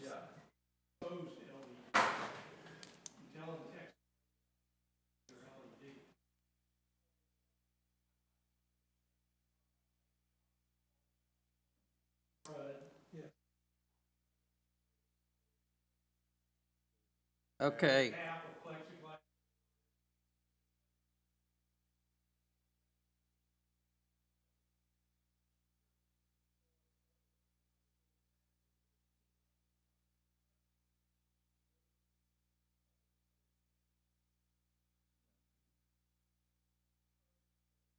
Or exposed is horrible.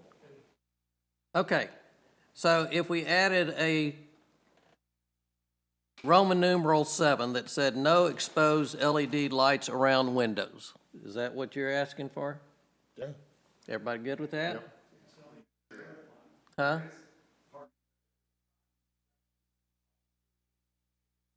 Well, but the signage section doesn't address the round windows though. We could put it there. Yes, you can put it in there. We can put it in there in the signage. Page 19? And that would be inclusive for the whole, PD? I could do that. There you go. I could do that. Thank you. Okay.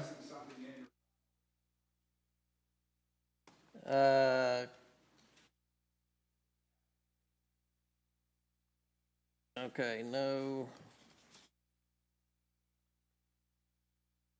exposed. I'm going to call a 5-minute recess, and we'll come back to section B in just a second.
The time is 8:21, and I'm calling the meeting back to order, please.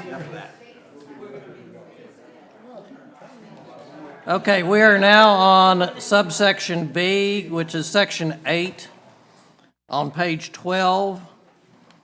And commissioners, page 12, section 8, comments.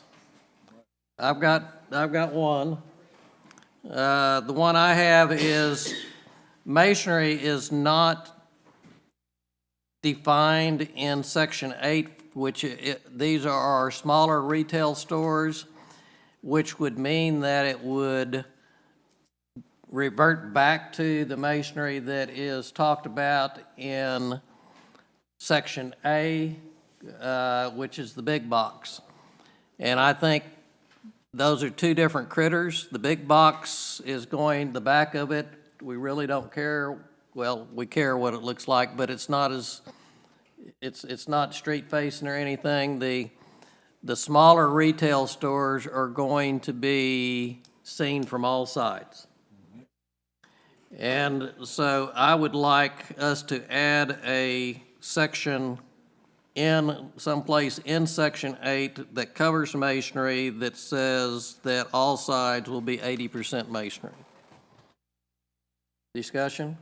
I would agree with that, but if you drop down to C, it says there are no restriction on trade dress in the sub area. I'm getting there too. No, I'm just saying, Yeah. they kind of go hand in hand. Yeah. Okay? Because you have to have, I think you have to have the masonry restrictions, but if you have the masonry restrictions, you can't put line C in there because that doesn't limit trade dress. Does that make sense? Yes. You can't have one without the other. And Or you can't have both.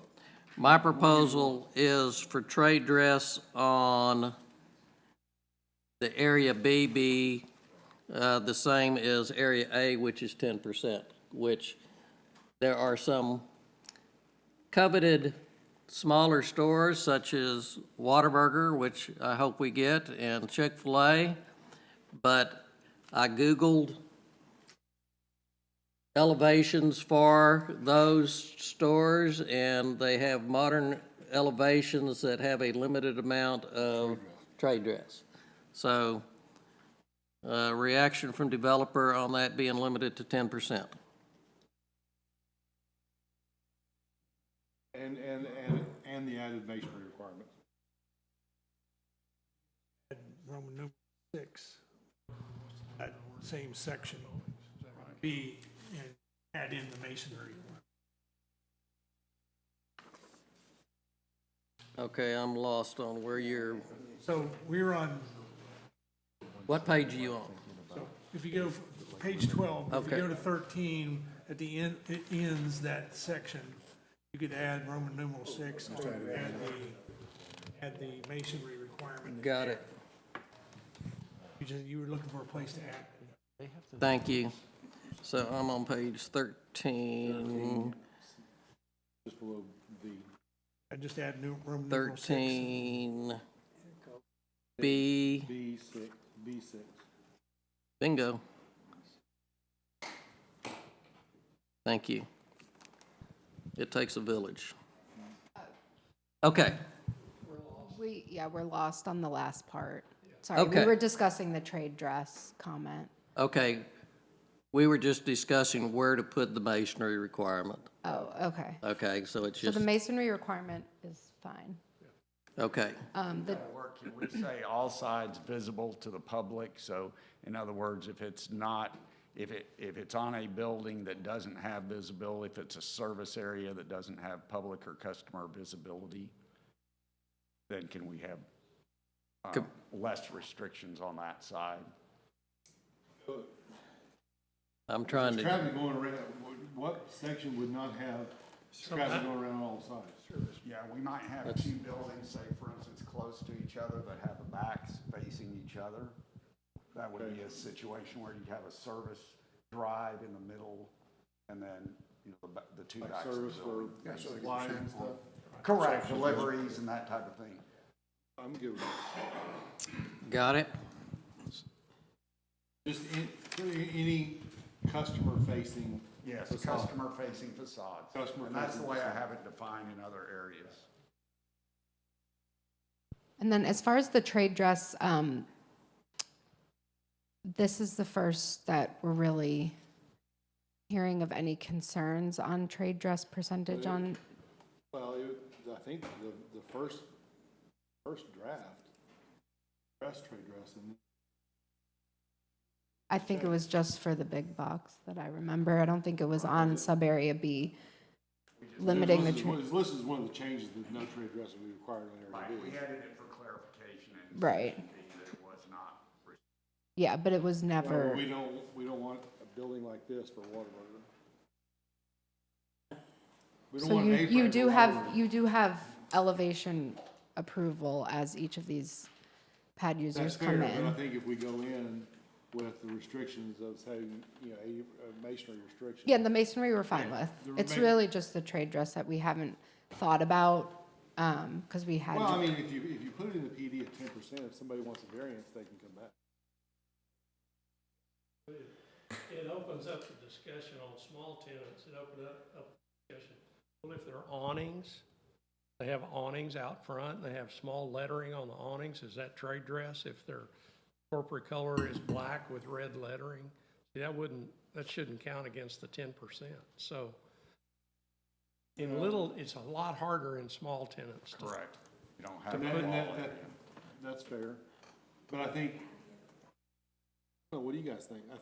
I think that's a fair statement, but I think at the other side, you have to have a guideline, and they can come back and say, hey, we're gonna do this store. We're gonna get the You have approval on elevation the elevation. Right, when that's they what I'm come back. saying. So I don't think you put it in here, you approve it or not when they come back. That's Instead of exactly writing- right. Instead of writing something that we have to come back and get a variance on, then, we're putting the cart in front of the horse, so I agree with that, because we don't know what that small tenant is, and what does 10% look like on a small building? It may be too small. That's fair. 10% on a, 100,000 square foot building is different than, on a, That's fair. 4,500 That's fair. square foot. I would like something in there for trade dress, just so somebody doesn't spend a lot of time, a Whataburger doesn't spend a lot of time on a totally orange building. Could we say But 15%? that's where the city staff is gonna negotiate with the development before they ever come here, so that we don't have to negotiate across the dais. And we have to approve the elevation anyway. I think the masonry requirement, is gonna hold a lot of weight as far as that goes. I agree with that. Because if you're doing the 80% or 70%, pick a number, and you're saying, okay, it's gotta be masonry, that's gonna limit your trade dress quite a bit, right? It's not on the big box. We're saying 100%. But we're talking about a smaller store. I know, but to your point, we said 100% masonry for the big box. Well, now we changed that to 80%. But then they're allowing the signage on front of it that covered up a big portion of it. And so I personally would like some restriction on it, and if we, So what we're saying is that we're against that, so you can do what you want. okay. I would like to have the masonry restriction, but I think the trade dress is gonna be addressed at the elevation. Alex? Arlene? Do y'all have any opinion on this? We'll just seek clarity. If it's the will of the commission to have max percentage of trade dress, you can make that recommendation to council. UCD will react, and all I'd prefer as a staff is to have something that's easily understandable. So going back probably earlier into the discussion, it would be a little, and I know it's not written like this in the PD, if we could cap the maximum percentage area of the building related to trade dress percentage being one thing, and then signage is its own separate permitted thing that's not included in that percentage, that would be easier, but I also don't necessarily want to change this PD on the fly unless it seems that that's a simple and easier improvement for the applicant and P&Z. So you're, in a nutshell, leave the trade dress out and deal with it later? could put in there, trade dress to be a Well, staff prior to. it just can't be ambiguous. If there's a limitation on trade dress, it should be written in. If there's not, it shouldn't. And if there's a, Trade dress to be, or I was gonna say, trade dress, I'm trying to say when elevation is approved, or, You don't need to, because the elevation is gonna get approved. These are mom and pop, small retailers. We need to let them well, some of them are. have business. And Yeah. some of them may only be 17 feet wide. So to limit the, I think y'all are worried about bright colors and calling trade dress bright colors. That may not be it, but you're going to hang them up to the point they can't do business, and they're already struggling. Well, Let's we- let them have some personality. Well, I'm not thinking of them, I'm thinking of the, which are lumped in there together, the Whataburgers and the Chick-fil-A's. And I would and just the- say, don't approve the elevations if they come in with Okay. what you don't like. Scratch. That's what we're asking for. Okay, scratch. We're okay with the masonry, but with the trade dress, just don't approve them when they come in and tell them what you want to see at that point. But I also think they need to remove that line that says no restrictions on trade. I think you remove that. Okay. Is that 13.8C? Take that line out, but then. Remove. to be approved, subject to Planning and Zoning Commission. To be approved on An final plat. elevation approval by, Elevation approval. yeah. That's what I was getting to. Okay. Okay, so we're gonna keep trade dress in there and just say, Subject to approval of the elevation. subject The elevation to approval of elevation. of elevation.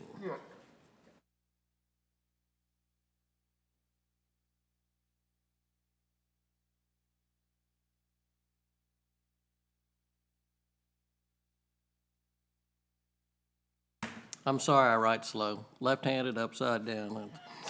Okay, does anybody have anything else for subsection B? All right, we are moving to section 9, sub-area C, multifamily. And the first thing that I'm going to ask for, and I don't know if we need it in this development agreement, I don't think we do, or a separate motion or whatever, I would like the engineer to get the names and phone numbers of the adjoining property owners and meet with them, hear their concerns, and make sure their concerns are heard and addressed, and make sure that they're in your plan. Let me just. I'll give you my card. Thank you. Okay, so we have these three people that you're gonna meet with, and, okay.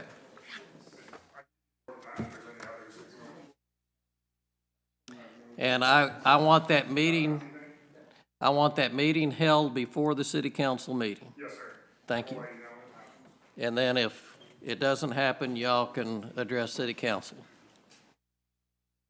And would encourage you to do so. Okay, and one of y'all decide to be the lead and call him and set up a time and a date and communicate with the other ones if you would. Would y'all do that for me? Thank you. Okay. The other things, let's talk about for multifamily. I've got several. Anybody want to go before me? Okay.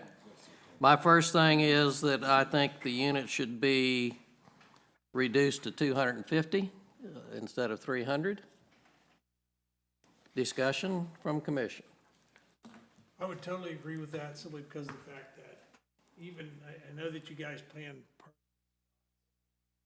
and I think was 1.15 per one-bedroom unit and so forth. How many people how many married don't have two cars? So. Or that have a half a car. I'm just saying, it's unlikely at 300 units, it's very possible you'd have 600 cars in that same, possible. And I think that reducing it to 250 reduces that by 100. But I think that the 250. Is everybody good with 250? Okay. And other thing in the same one, 13-9A, one bedroom, I did some research on how many parking places per unit. And what I found is they distinguished in my research between urban and rural apartments. And the urban, it said, I think 1.15 or 1.2 per one bedroom apartment. The rural, it said a minimum of 1.5, usually 2. And yes, and so I would like to change at a minimum of the one bedroom to 1.5. Discussion. I think you could probably, yeah. Yeah, I think that's a good compromise. And I was gonna say, if you. Okay, is everybody good with that? Okay, then 15J, Roman numeral 1, talks about various facades and front facing, back facing, in between facing and all of that. I would like to change it. In this area, if we're gonna have apartments, I would think they need to be upscale apartments. And I do not define upscale apartments as 60% masonry. I would like to propose that all facades be masonry, first floor 80%, other floors 60%. Discussion.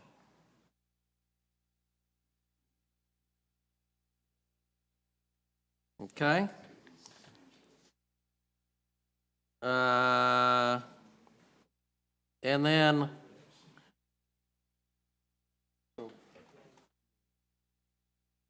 60 there and 80 there? Huh? You're doing 80 there, yeah, they got something to say back here. I'm sorry, could you restate that? Because I heard several different things there. Delete that there's various facades and just have a general of 80% masonry on the first floor and 60% on the second and above. Are you talking about on the street-facing sides? I'm talking about all sides. Well, why would we want to over-legislate the interior-facing areas? That has nothing to do with the quality of the units. I think it does have to do with the quality of the units and what Our it looks like. typical high-end urban four-story units are 60% on the street-facing sides, the public-facing sides, and they're 25% masonry on the interior sides. So These are gonna be 2 stories. Not gonna be 4 stories. No, 3-story. 3 stories, I believe. Not 4s, but 3s. So I would ask that that standard is just artificially running up the rents by doing that. And that has nothing to do with the quality of the units themselves. Street facing, exterior facing, public facing, certainly. 25%, I think is too low. Well, it is currently, we got main facade, 70% and 40%. So I'm proposing that be 80-60. That's on the exterior, right? That's on the main facade, which is. That's the street facing, Yes. right. Y'all want to have secondary facade, leave it as is, or do we want to raise that standard? Well, you're already 50 and 30 on the Yeah. inside. Yeah, I'd leave that as it. okay. So main facade, About 80 and secondary. yes. And Okay. I'm going back to one that I left out, which is page 13, 9A.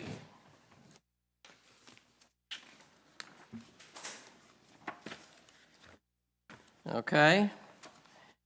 And I am on the rear side setback. And I'd like to add an asterisk there that would say the following on the rear side setback. And that is that the minimum setback of, I'm losing my, okay. The minimum setback on the property line adjoining residential area be 75 feet for any structure over 1 story. And so you could have double parking, you could have your fire lane, which garage, that would be 1 story. That would bring it over to the 75 feet anyway. Comment?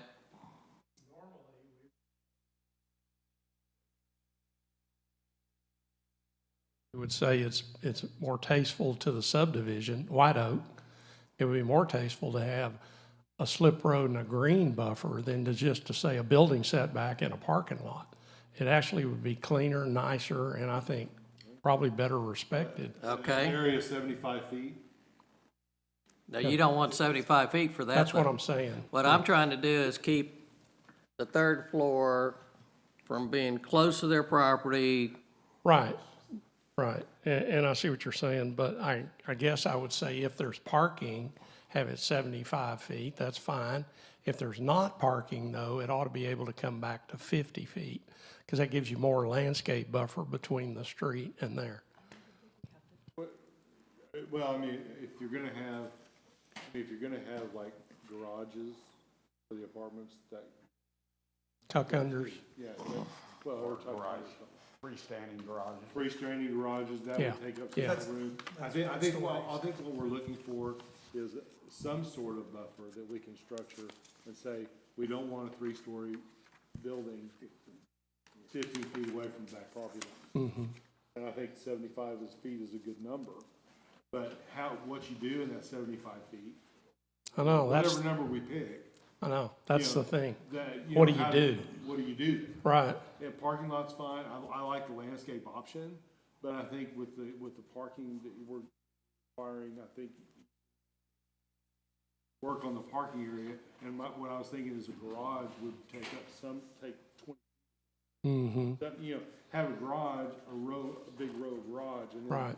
a green space behind it, dog park, what have you, to accommodate some of that. It's just my thoughts. Okay, so, Does that make sense? well, it depends if you're a resident of White Oak or not, because facing all those garage doors isn't No, necessarily I'm saying, great. no, you could. You would be, I you'd understand. be, Be facing the backside. you I got an understand. 8-foot wall I there understand, I'm anyway. just saying, Yeah. you know, would you rather have the entry side or, You would have three more feet if it You was a got a green garage. space and then you got a garage. yeah, from grade level, it's not really the issue, it's distance, but that's fine. All I would say is if it's green, if you put a green buffer in, maybe you get a credit against that for some amount of instead of 75 feet. Yeah. I know.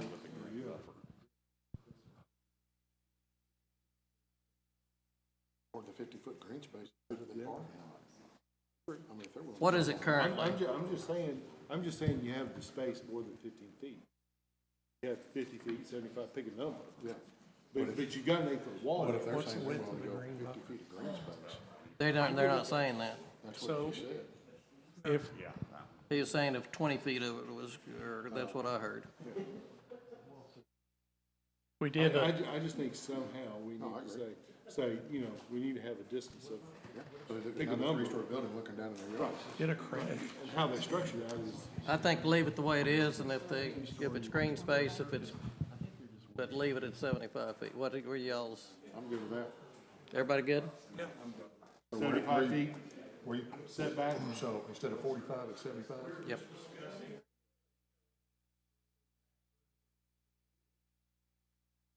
In that group of units, if they chose to do 2 levels, it should be able to be a lot closer than 3 levels. Or is there a credit to be given for an additional width of buffer, green buffer there? That comes off the 75 feet? Well, I mean, not knowing what they're gonna do. I know. Is the hard part. Well, you're gonna get another shot at them at site I'm- plan and I- review anyway. I'm gonna break my own rule here. Do y'all have any input in on this? Hold it. Microphone. Oh, sorry. Potentially for aesthetics, if it was 2 stories, then they're allowed maybe the 50. If it was 3 stories, then the 75. Okay? Is that, y'all I concur, mean, that- concurring? that- You've already if got we're an 8-foot wall. compromising, but Let me say something, please. You're on. Okay, so if the building is 2 stories and you're thinking, well, you got an 8-foot wall, well, it depends on the grade. So if the elevation of the building is 5 feet higher than the elevation of the buildings on White Oak, 8-foot wall is irrelevant. So let's keep it at 75 feet minimum. Okay, even if it's, 2-story, 3-story, because we don't know the elevations. There's no determining a distance that makes sense without knowing that. okay? I'd rather see 2 stories. At I 50 would rather feet, see 2 stories. which I don't think you're gonna see, but, I think it's gonna be the 3 stories or maybe, Then a minimum 75. okay. All right. If What- it ends up what- 2 And stories, whatever you put there is irrelevant. You're going to have an 8-foot wall, right? well, no. So whether you because put a parking garage or you put nothing, If it's 70, if it's 3 stories and it's 20 feet from your property line, then hopefully you're not nude sunbathing in your backyard. and it's not so much that, but we've got 4 young children under the age of 7 Yep. playing in that yard. And I That's- don't know who's staying in those apartments and who's watching down out of their window. Yep, and I that's. can't go sit on my front porch anymore and have my cup of coffee and look at the birds and look at the trees. I got to worry about who's in those apartments looking down on us. Okay, thank you. Privacy. Pass without the apartments. Huh? Pass without the apartments. What, are you good with 75, 60, what? 75. 75? 75? Okay, sold. Okay, and then I have on page 19 about the lighting, no exposed LED lights around windows. Is there anything else in any of these documents that the commission would like to address tonight? We do have the trees in there as discussed in the introduction. You said 19 on the? Okay. Hearing none, I've got a convoluted sample motion I think there is that, one thing we kind Okay. of discussed, I would like to say, in the general provisions of the apartments. I still struggle, not know that apartments are going to go there. I struggle with the start time of apartments and of kind of road improvements. And we don't have any control. But she just said that they're not going to. What, put apartments in before the road improvements? We are okay writing that into the document. We have no plans to. When I was working with Alex on it, it was Okay. my understanding from I've a got the legal verbiage. standpoint of Okay, writing then it then in. that's what we'd like. I'm just We're saying- fine with it. On the record, we're okay with that. Okay, that's what I'm saying, but I'm just saying that. I've got the verbiage in this that will cover you if it's legally, okay. Y'all, okay, this is long, and I'm gonna go slow, and this is going to be from page 1 through page 20 or whatever with my motion. This is not a motion, this is a sample motion for discussion, so it doesn't take a second or anything. This is what I've got. I move to recommend to City Council approval to rezone this property from C2 to planned development with the following modifications to the development agreement. And this I need the current big box that we have elevations from, the city manager is allowed to negotiate final elevations. All other elevations will be reviewed and approved by planning and zoning. Time out. Okay? Go back to that, because if we need to have the basis, you just said city managers to approve the elevation. I approved the elevation with that one exception. I think he knows our wishes and he's. But it's based on what's in the PD. He has that authority to negotiate. Because remember, we left the 10%. All right, fair enough. Okay. Go ahead. On page 2, section 5, B, Roman numeral 3, delete verbiage for rental area. On page 4, section 7A, reduce the height to 55 feet. Page 5, Roman numeral 4, number 1, change the main facade to 80% and 60% for the balance of the net exterior. Page 10, L, Roman numeral 1, number 1, add no storage within 15 feet of entrances. Page 11, Roman numeral 2, number 1B. Do I need to slow down or am I good? Okay. All outside storage must be gated and contained by masonry columns. For each 180 square feet of drive-through pickup, parking spots can be reduced by 1. No outside storage directly in front of the building. Home improvements can have 2 additional 2,700 square foot areas in addition to having 1 2,700 square foot seasonal storage with 2 4-month periods. Page 13, B, Roman numeral 6. Masonry for all sides of building visible to the public at 80%. Page 13, 9A, which is the apartments, the rear side setback.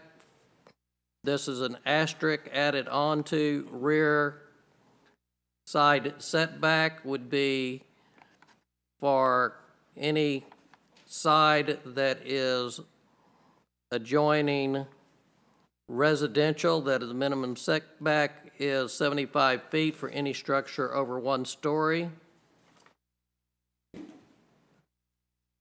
Page 13, I believe it's 8C.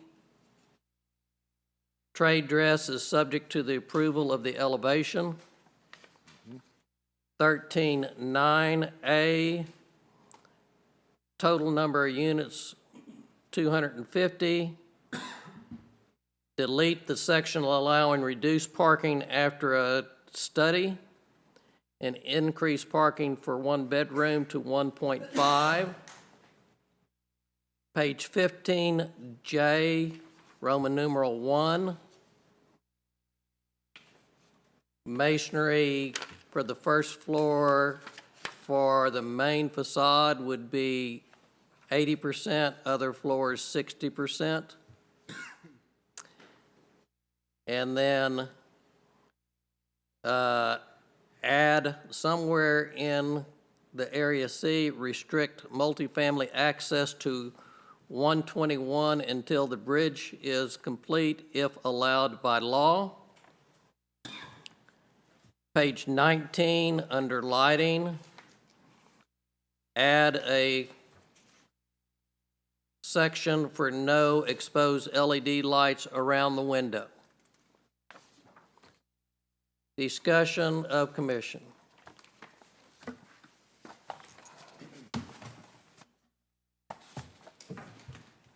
Would anybody like to make that motion? Do you have it all written down? I've got it written down. Okay. I make a motion to recommend the city council approve the PD with the conditions that were read into the record by the commission president, Dr. Spies. Second. There's a motion and a second on the floor. Is there any further discussion?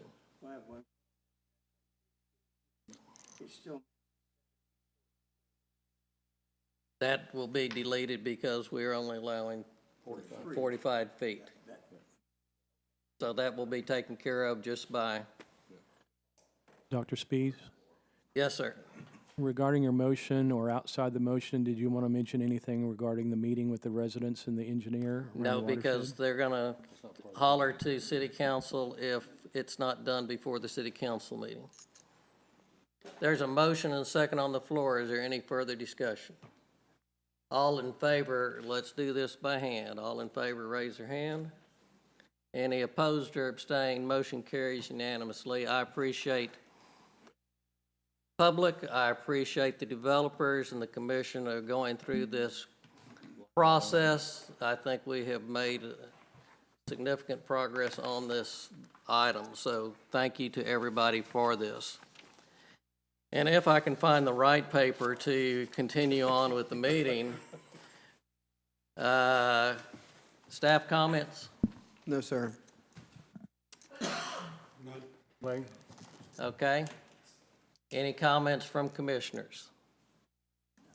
And I'd had a possible meeting before city council to approve the elevations, but we don't need to do that because in our motion, we gave Lane the authority to finish that. Once again, thank you to everybody. This meeting is adjourned at 8:58.